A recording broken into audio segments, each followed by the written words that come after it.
Ladies and gentlemen, it is time for the next instalment of the Quantum Leap business show going around the world.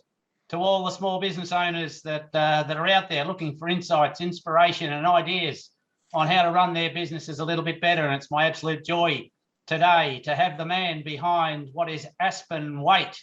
Paul Waite, welcome to the program. Pleasure to be here, John, and welcome and hello to everyone throughout the world of John's world anyway, which is obviously a very interesting world. Yeah, well, we'll have our world plus the big wide world. So anybody listening in there that wants some decent accounting, just you're in for a little bit of a treat at the moment. So, Paul, you founded Aspen Waite 28 years ago, and with only about 10% of businesses surviving 10 years, let alone 28. What would you say are your top tips for business survival and success generally? I think probably the number one thing would have to be plan. So I think it just seems sort of rather obvious to me, or counterintuitive, whatever the right words are, that if you don't know what it is you're trying to achieve in the first place, how are you ever going to achieve it? And of course, and then you've got we could talk for hours about this. Obviously, you have to have a product or a service that people want to buy. If we then look at reasons why people fail, so the other side of the product or service that people want to buy is commonly people don't understand the pricing point properly. So they wrongly price their products. So they don't have a proper understanding of the true costs of their products, and therefore, they sell sandwiches or flowers for less than they should, those sort of things. I think the other thing, just in the short time we have to talk about this, the key ingredient to have a great business is to find great people, in my opinion. That's and quite a few people have said that in the next stage of growing a business.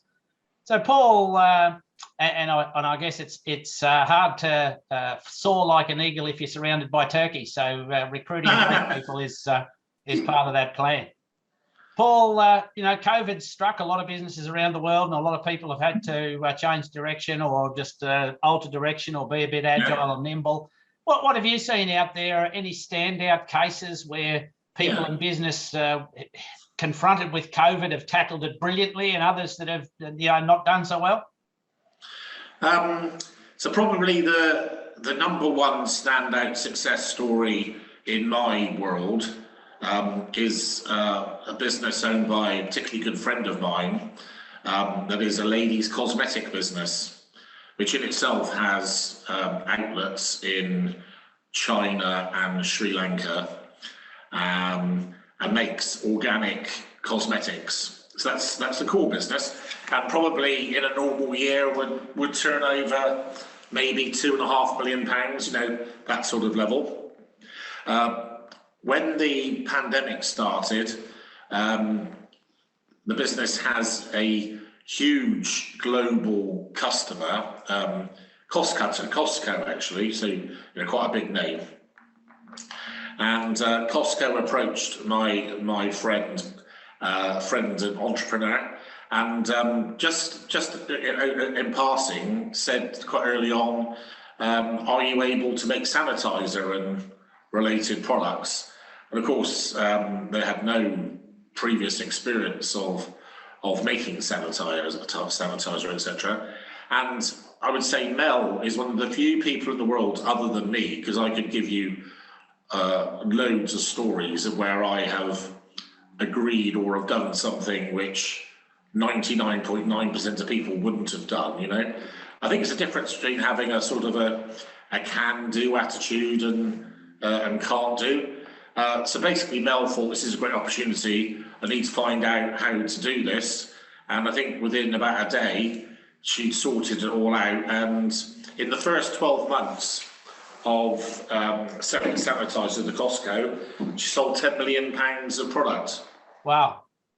So I think you'll agree that's quite an amazing success story, and I think it's actually embodies all the things we were talking about earlier about what the attributes are of someone who who succeeds. Because I think one of the other things it's very important to point out is I think people who dare to succeed also dare to fail. And that's why I talk about courage a lot as well. I think I've on several occasions stood up and people said to me, what do you think your greatest quality is? And I'll say courage, because I'm prepared to do things which, you know, maybe look to be a bit crazy, or colleagues think you're an idiot, or you're spending money on something you shouldn't, you know. Anyway, so that's the first one. The second one, which isn't quite as impressive, but in its own little way, really helps drive the business forward. I've got a fantastic client in London. The core business is actually all German craft beer, and they do all of the beer for Winter Wonderland in London. Business started about 6 years ago. To show my commitment to the business, I'm a shareholder in the business. So basically, I said, look, I'm going to prove to you that I care. And so I think for the first 2 years, half of our fees were converted into stock, for instance. Yep. So the beer business has just gone from strength to strength, and I think they're up to about 20 outlets, big outlets in London, including places now like Mayfair. They have a sister business, which is rather, you'll like this, I know as a man who likes his drink. They've got a sister business which is called Gym, as in J-I-M, as in the person's name, Gin and Tonic, which is obviously a play on gin. And they actually make, primarily, they make about 40 different types of organic gin, so their own gin. But they also make a few different types of vodka and a few other things. And when the pandemic started, obviously entertainment was quite a big casualty, or was one of the things that was influenced by the COVID, and they basically came up with this idea of home delivery of sort of gin and mixer packs, which sold like hot cakes, and so they were able to. I think they grew their business by about 100% in the first 6 months of. So again, I think it just shows what can happen if you're resourceful, really. Yeah, I speak on the topic. I was at the business show yesterday up in London Excel, and I was talking about being nimble and agile rather than being, what I hate is this pivot word, because pivot to me is you're driving the Titanic and you want to turn it into a helicopter. It's two different things. So. There's there. So Paul, Aspen Waite is what we'd probably call a mid-size accounting firm. You're not one of the big four, but you're not a one-man band. You've got about officially 60 odd staff. So a bit more, I think. What do you look for when you're recruiting new people, particularly when a lot of your workers are remote and have been pre-pandemic, haven't they? Yeah, although when you say remote, I'm not sure that's entirely true. I mean, obviously, I think as a supportive and flexible employer, we had to recognise firstly government advice, and then also, I'm a great believer that every individual, whether it's a member of staff or a client, everyone is different. So you can never treat two people the same. You have to treat each person on their own merits. So, we have staff members, I can think of one in particular, who's almost like terrified to go out. Yep. Absolutely terrified of catching COVID, won't go anywhere. And then our payroll department, for instance, have worked every single day in the office since it started. So both are true. So quite early on, I basically called a group staff meeting by Zoom, and I basically said, if I had to, and I actually said this, if I had to work 24 hours a day, 7 days a week to keep you all in employment, I will. And I also basically said that, we'd respect each people's, preferences. But as a generalisation, Aspen Waite staff were allowed to accept that they could work about 50-50, I guess. I actually got a good story to tell about this, about what I look for in an employee, and it's and I expect you're the same as me. As someone who is quite personable and feeds off other people. When I was at university, I went to Cardiff University, and I was the president of the Accountancy Society. I did an honours degree in economics, and I was very good, as you probably could imagine. I was very good at organising the social events. And so I organised the end of year dinner, which was a sort of a ball and dinner. And I decided to, as the chief speaker, I invited the head of training of Deloitte Haskins and Sells, who at the time were the largest accountancy company in the world. Which of course didn't do you any harm, because lo and behold, 3 months later, who got a job offer from Deloitte Haskins and Sells? Me, because I was sat next to him. I was sat next to this guy whose name was Paul Twamley, and we were talking about this very subject, actually, about, you know, what did he look for when he was employing people, you know, and all the things about being a good trainer. And he said to me, do you know what, Paul? He said, when I interview somebody, he said, actually, as long as they're average, so he said, you know, when it comes to technical ability, if I think the person is at least average, right, that's enough. And then I say to myself, could I work with this person, right? And he said his logic was, he had joined Deloitte as quite a young man, had become one of the most senior partners in the whole firm, therefore he got on. So if people got on with him and he could get on with the person he was interviewing, therefore everyone would get on, sort of thing. And I think that's very good advice. So that's, I've sort of taken that as one of my own tips. So so basically it's, you know, it's to do with, is there a rapport? You know, would the person fit in? I personally much prefer team players, and I also, as a preference, would prefer to employ someone I would call aspirational.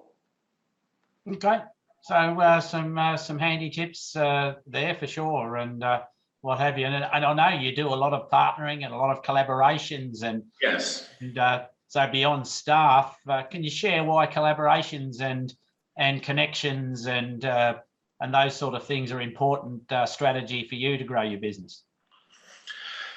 Yeah, I think probably, this is probably true to say this, probably more than any accountancy firm in the UK, maybe wider than that. I've always been the sort of person that gets on with other people, you know, walks in the bar and ends up talking to the 5 Aussies drinking their terrible lager or something, you know, and agreeing, of course, as we discussed, that Australia is the #1 rugby team in the world, even though they may not show it on a Saturday. So, you know, so I think you know, it comes back to the importance of people. So actually, very early on in my career, so maybe even when I wasn't a partner, you know, I used to talk about, I used to call it Paul's slice of pie theory. And so what I used to say to people is, I would rather own that piece of pie than all of that pie. You see what I mean? Yeah. You know, and it's amazing how many people actually operate like this. It's mine, I've got to keep it, you know. So they sit there defending 10 units when they could have half of 100 units or whatever. So I saw the sense in sharing, I guess. You know, the sense of sharing, and this again, I suppose to some extent, it comes back to courage. And I was telling Tina actually about when I met you, for instance. This would be a good example. So obviously, as BPX collaborate and work closely together, and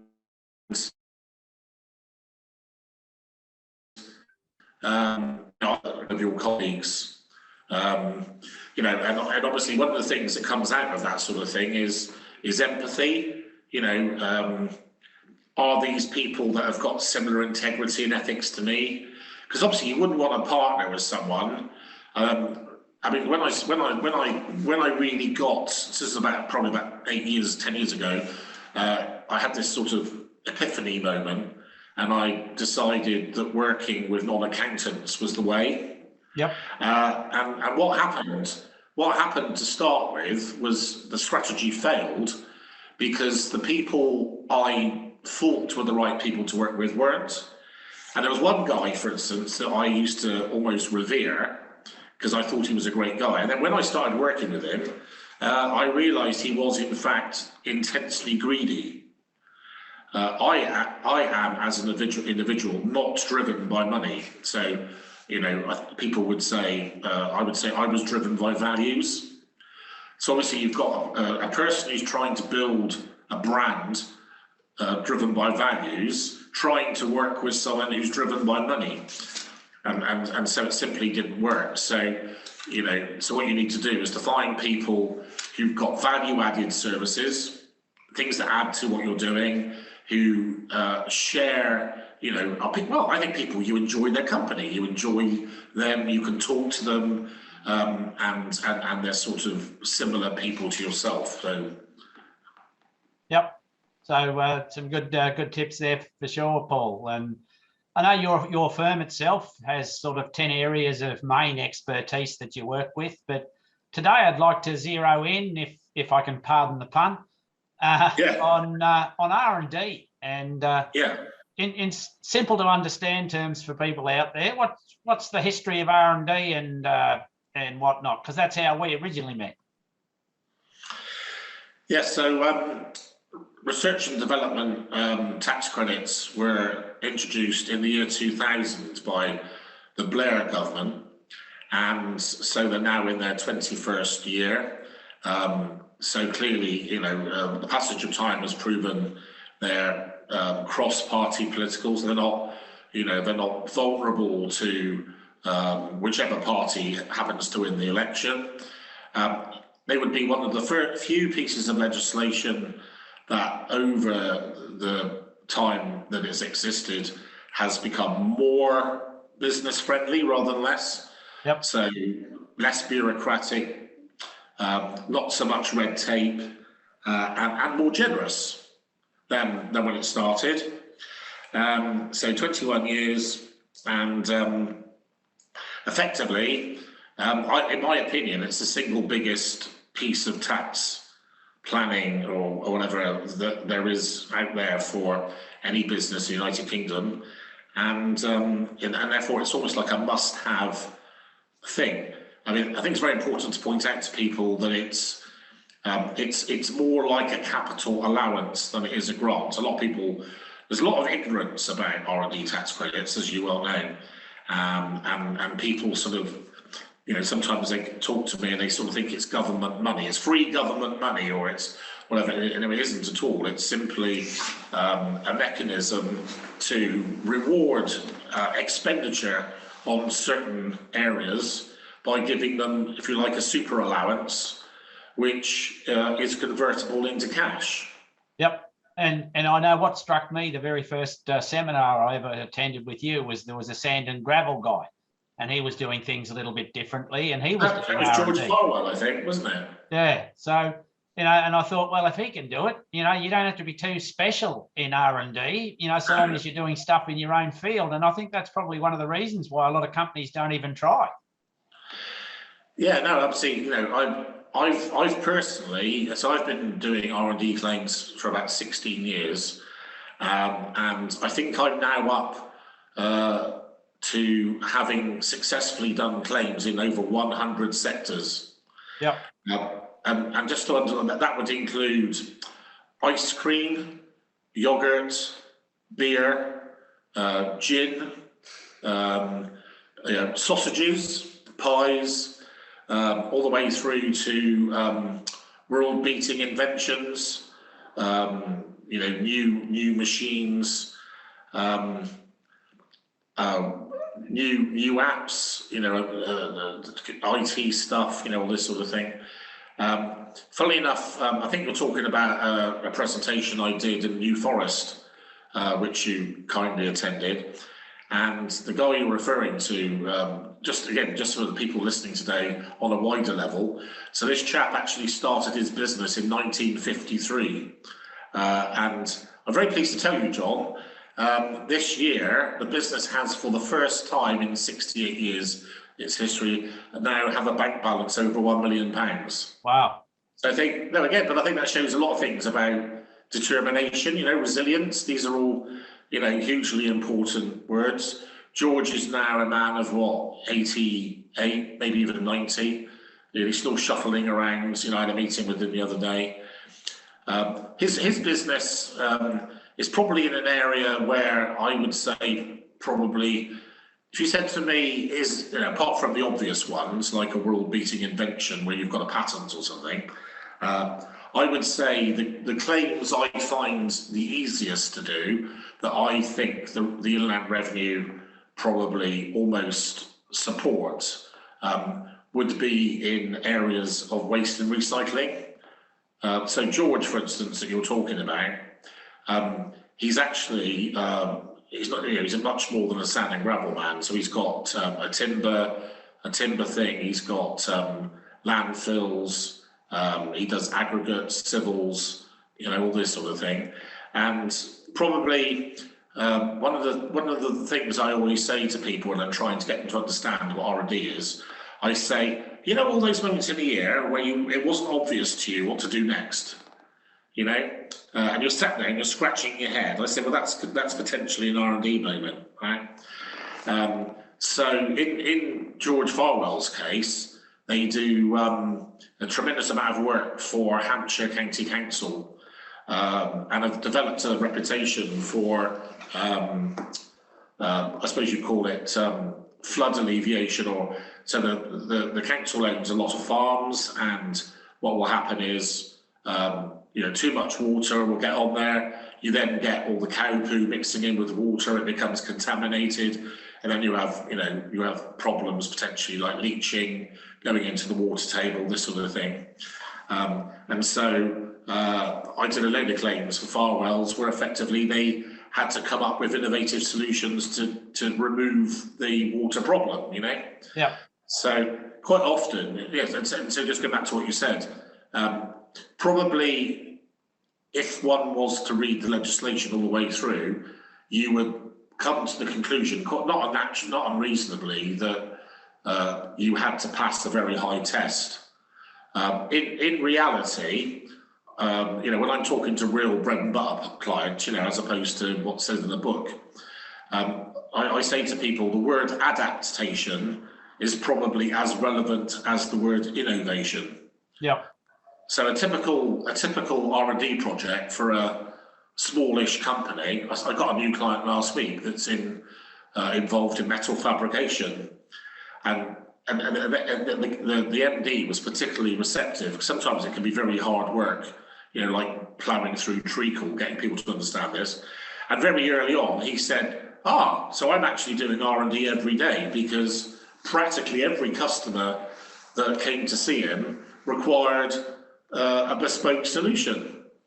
And so, you know, in his case, you know, the sort of thing he would be doing that I would be putting in an R&D claim would be probably taking, let's say it's something like a crusher machine or something, and then putting on modifications to improve its resource and capability, you know, those sort of things. Yep. But it could extend, you know, when the legislation came in the year 2000, the internet was hardly there. So a lot of the claims today can be something surrounding websites and stuff that you're doing uniquely in your business, can't it? Absolutely. So, and I think, wasn't there a statistic at some point that the government estimated there was 800,000 or 900,000 claims going to be made, and there's only been 50,000 or something so far in 20 years? Yeah, I don't know. Funny enough, I never saw the 800,000 one, although it sounds about right to me. I think I'm a little bit behind with the up-to-date statistics. I would say I reckon probably the market's probably increased to about 70,000 claims a year now. Yeah. But still, you know, when you consider there's 3 million limited companies, you know, still running at about 10 or 20% of what they anticipated it was going to be back 20 years ago. Not even 10. I would say more like 8 or something would be probably what it is. So I'd urge anybody out there to contact Paul or someone that R&D and have a look to see what you can do for your business wholeheartedly. So Paul's been working with our R&D now for 5 or 6 years and doing a very impressive job, I must say. Okay. Paul, why don't more firms take it up though? What do you think's the main blocker? Do you mean in R&D, that they either go to their businesses actually doing the R&D? Yeah, they go to their accountant and their accountant says, I don't think you'll qualify, and you know, that sort of stuff. Yeah, I mean, I think the honest answer is, as a practicing chartered accountant of many years, I think one would have to label the biggest criticism at my own profession. You would be, no, perhaps you wouldn't be. It never ceases to amaze me. So I'm the sort of person who wants to say yes. So, you know, I consider myself to be as good a business advisor as anyone can be. And therefore, to me, in order for me to do that, it's almost incumbent upon me to know all the tricks, you know, and all the advice I can give someone like you, because if I don't know about R&D tax credits, how can I help my mate John, you know? So then you contrast that with the vast majority of accountants who not only is it true to say they don't bother or invest the time to understand things like R&D tax credits, they go one step worse than that, which I personally makes my blood boil. I just think it's unforgivable. The number of accountants who will sabotage or poo-poo, you know, the number of times I or one of my colleagues has had a really good meeting with a firm, you know, a director of a company, you know, and talked about, and then you get a couple of weeks later, the guy rings you up and says, my accountant says I shouldn't do a claim, and comes up with all these stupid reasons, which none of them are hardly ever true, as to why you shouldn't do it. And I think probably, you know, that's probably driven by fear and self-interest. But I think, you know, I used the word earlier, I think on the whole, the single biggest reason is ignorance.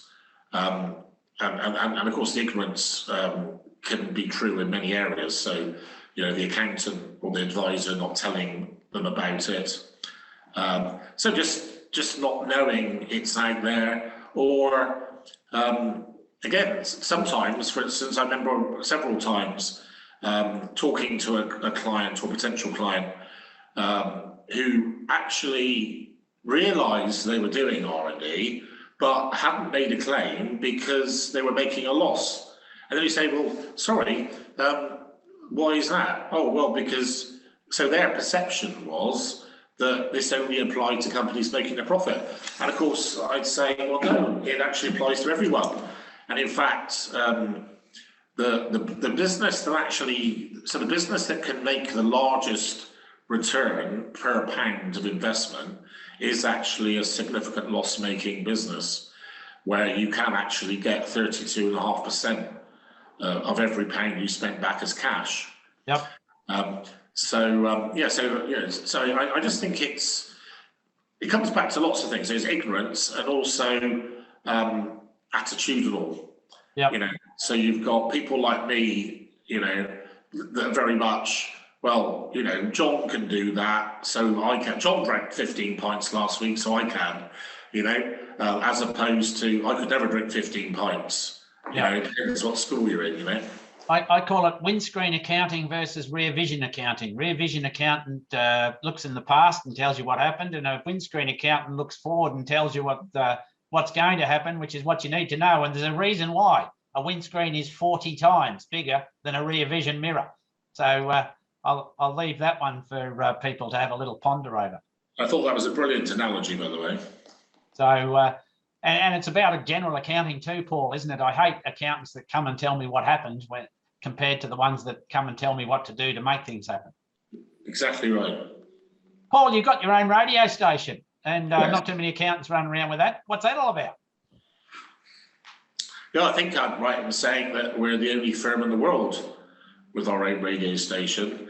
I think it's always important when you're on things like this, you know, bearing in mind I interview people myself as well.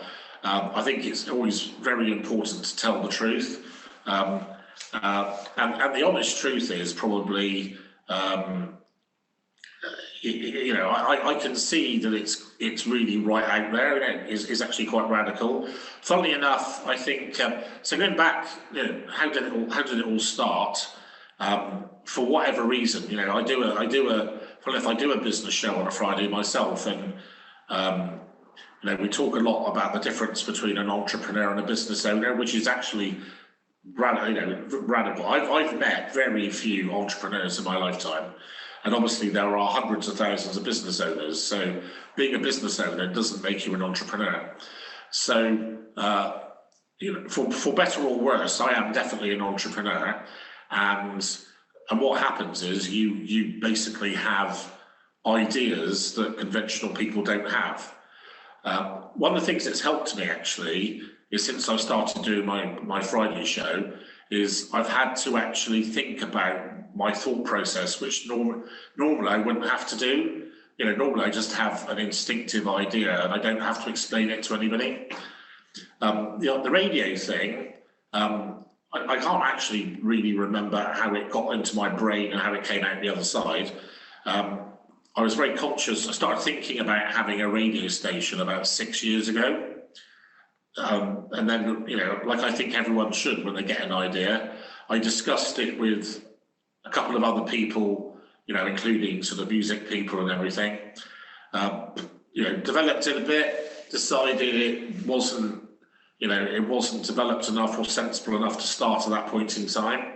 And then, I don't know, maybe 2-3 years go by, and I recruited a guy who's a professional musician, and his input has majorly affected me. So my creative side is massively greater than it was, 5 years ago. And it became quite obvious to me. So we started doing podcasts way before anyone else did. So, I'd probably say maybe 2 years ahead of the market. So we started doing, Drew and I started doing a podcast every Friday, which went down very well. Had a very small musical part to it, mostly talking.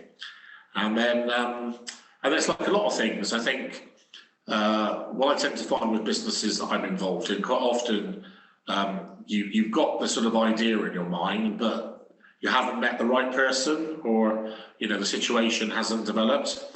And then I met the right person. So I met a guy who went to one of my presentations in Reading, and basically said, I found you very inspiring. Can I have a cup of tea? Turned out this was a guy that been very senior in Heart Radio. Yep. And we talked about forming Aspen Waite Radio. And my first reaction, actually, again, this goes back to courage. My first reaction was sort of negative. I can't afford this guy. He wants too much money. Blah, blah, blah, blah. And then I found myself, which often happens with me, within about 3 hours, I went from not wanting to do it to suddenly my brain wanting to do it more and more. By the time I went to bed, I wanted to do it. And then probably within 2 months, we formed it. I think, like the same thing with my business idea, the first 6 months of Aspen Waite Radio, I don't know how to put it, they weren't tremendously successful because I think because it was so radical, no professional firm had ever had a radio station before, so there was no one to copy. You couldn't just go out there and say, well, Absolute Radio are doing this, that, and the other. So, and it took me a little while to realise that actually I was the one who would make up the rules. There weren't any rules, do you see what I mean? Yeah. And I think to start off with, we just proved that we were very good so we were a very good music station. But, I remember sitting in a meeting last September, and I said, we've proved that we are an excellent radio station, but what we're doing isn't relevant to Aspen Waite. So what I've been doing on a mission ever since is making what we do more and more relevant to Aspen Waite. So now, for instance, we have a general code, which is Monday to Friday in the peak hours is business content related, and at the weekend it's more exclusively music. Yep.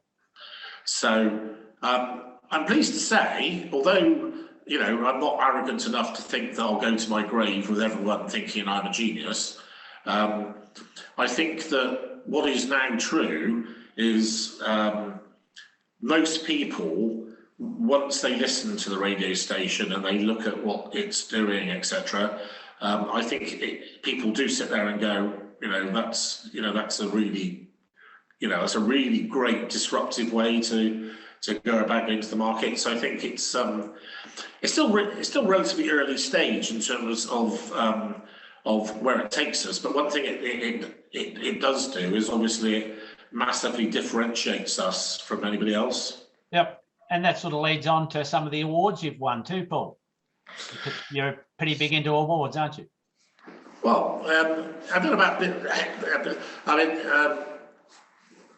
so yeah, one of the things which was partly to do with the radio station. So I suppose you could argue that Aspen Waite, when you were talking about success stories during COVID,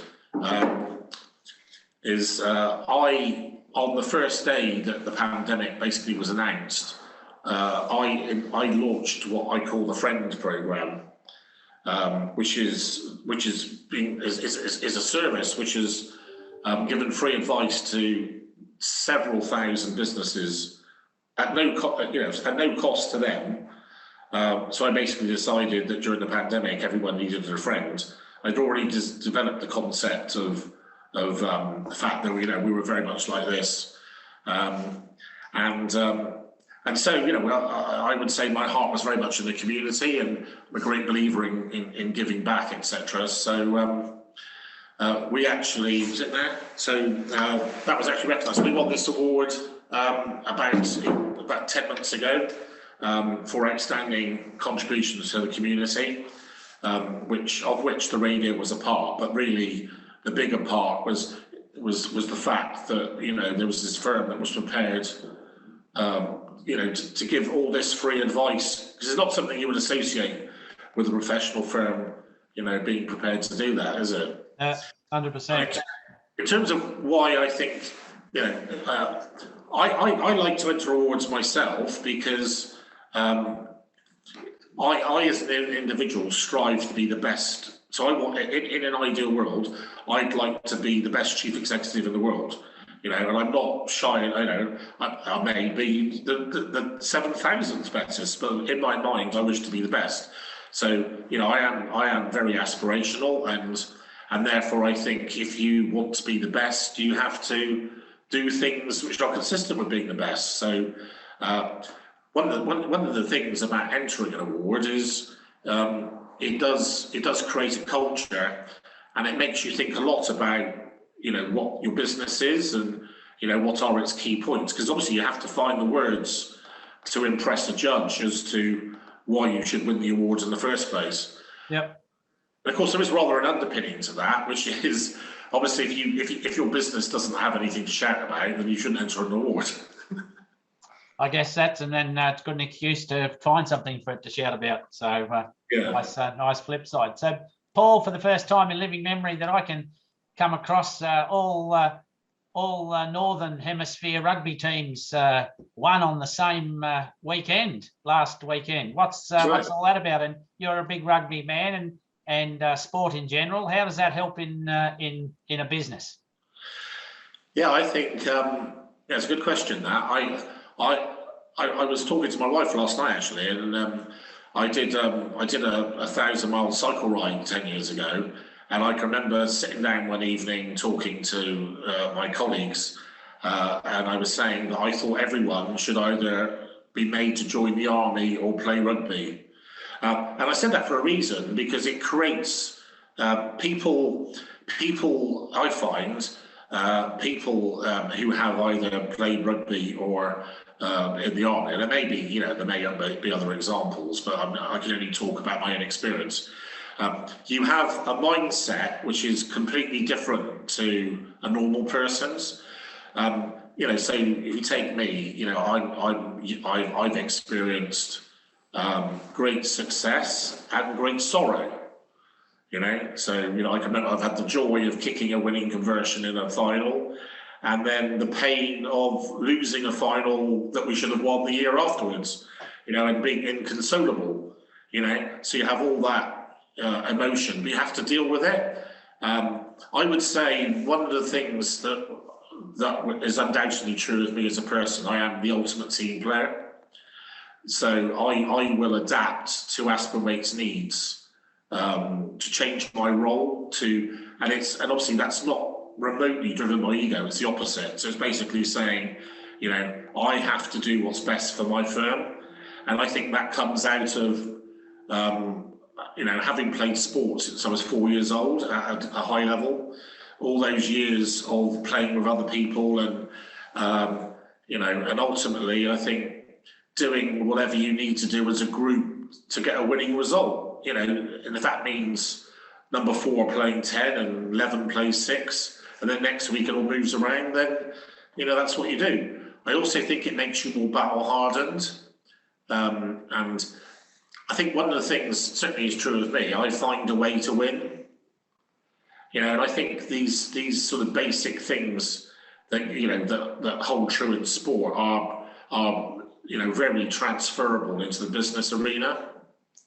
Yep, and wise words, and probably a great little soundbite to finish with. So, Paul, the time has just flown past, and I'm sure people will get some great benefit from there. Anybody that wants to contact the show, I can give you Paul's details at Aspen Waite particularly in R&D credits. And if you haven't done it so far, come through me, come straight to Paul. Let's see if we can get something organised. So, Paul, thanks very much for your time. Really appreciate it. Thanks, John. Thanks for joining us on the show today. Great pleasure. Many more successes.